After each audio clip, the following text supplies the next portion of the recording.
Ассалаумағалейкум, құрметті ағайын.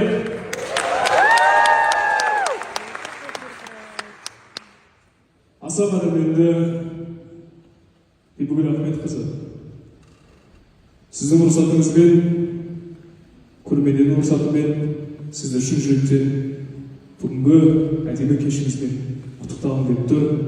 Менің дәл осы сахна төрінде, осы байқаудың сахнасында сізге сол лебіздерімді білдіруім қаншалықты орынды немесе орынсыз екенін білмеймін, бірақ мен үшін дәл сізді байқауыңызда тұрып сізге әдеби сөз сөйлеу үлкен бақыт, үлкен құрмет, үлкен мәртебе екенін айтқым келіп отыр.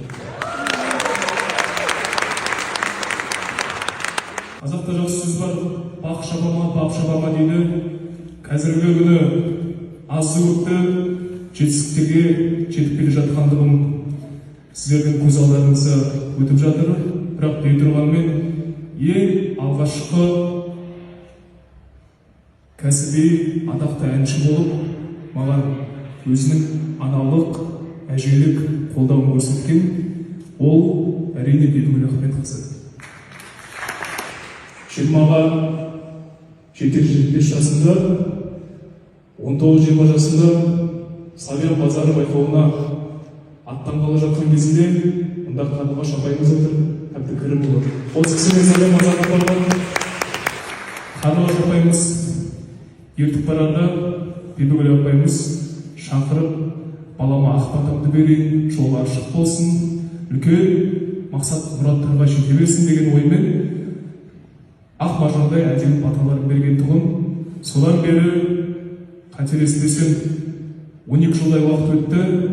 Әрбір осы уақыт арасында қатысқан жобаларымның алдында, байқауларымның алдында немесе үлкен шетелдерде болсын, концерттерде беріп жатқан кезде Бибігүл апай міндетті түрде ұмытпастан маған ақ батасын беріп, үлкен қорған қалыптастырып, сол себептен ақ тілегіңіз үшін, ақ пейіліңіз үшін көптен көп рахмет сізге.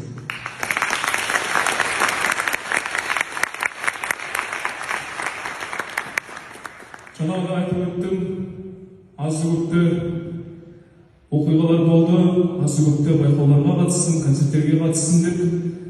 Бірақ менің ең үлкен жетістігім ол белгілі бір байқаулардағы орын емес, белгілі бір деңгейде өзінің шығармашылық жобаларында жүзеге асыру емес.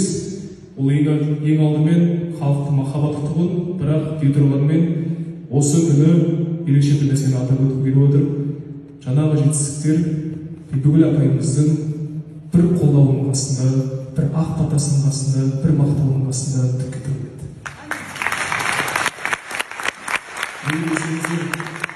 Бала кезден бері Бибігүл апайға рухани тұрғыдан, әдептілік тұрғысынан отбасымызбен ерекше ой түзедік. Әрине, менің анам және де мен кәсіби тұрғыдан біліктілігімізді арттыру үшін Бибігүл апайға қарап, тамсанып тұрып, талай бой түзеген кездерім әлі күнге дейін есімде. Сіз бізге үлгісіз, сіз біздің үлкен шамшырағымызсыз. Сол себептен апай, сізбен бірге замандас болғаныма, замандас дегенім, яғни сіздің нұрлы жүзіңізді осы өмірде көріп үлгергендігіме өзім ерекше бақытты жан санаймын. Ерекше бақытты жан санаймын.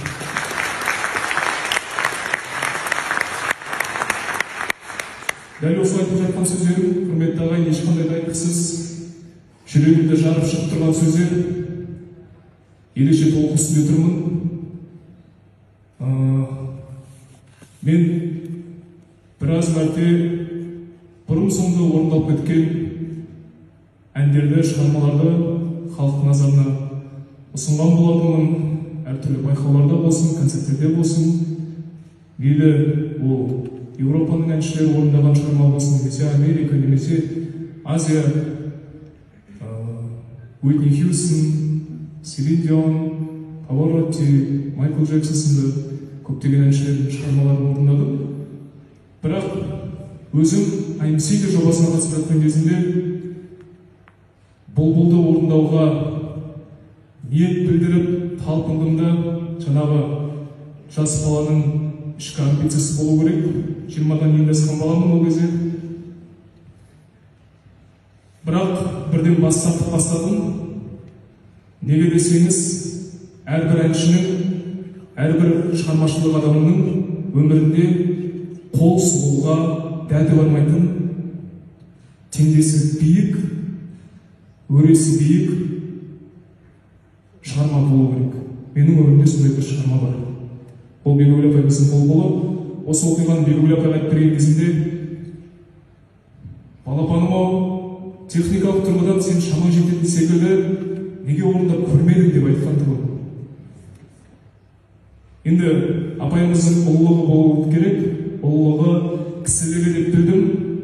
Техникалық тұрғыдан болсын, бәлкім жарар сондықтарда алсам болады, бірақ ондай кәсібилікпен, ондай теңдессіз деңгейде ешкім болмай алмайды.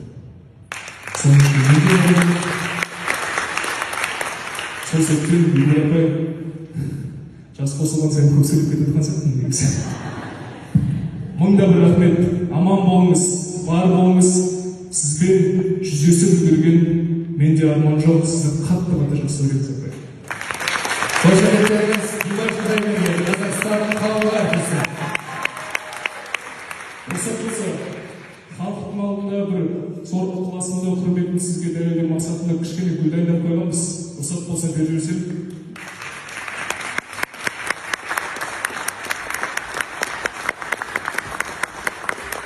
Қошеметтеріңізді көрсетейік, қадірлі қауым, ұлығы, алғысты болады.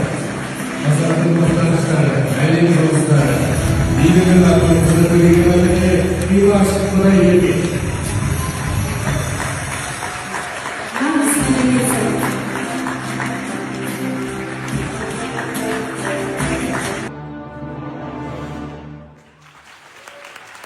Hello.